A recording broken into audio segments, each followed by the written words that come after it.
ಮಗು ಒಬ್ಬ ಇರ್ತಾನೆ. ಅವ್ನು ಯಾವಾಗಲೂ ಹೇಳ್ತಿರ್ತಾನೆ, ನಿಂತ ನೀರಿಗಿಂತ ಹರಿಯೋ ನೀರೇ ಜೀವಂತ ಅಂತ. ಅವಾಗವಾಗ ಅವನ ಮಾತನ್ನ ಸ್ವಲ್ಪ ಕೇಳಿ.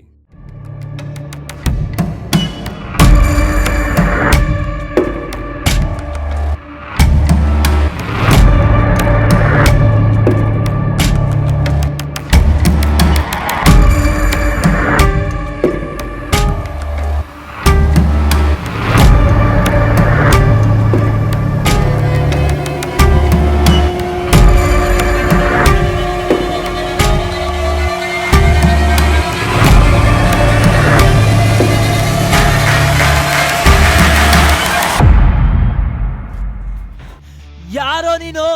ಏಕಾಂತ್. Nice name.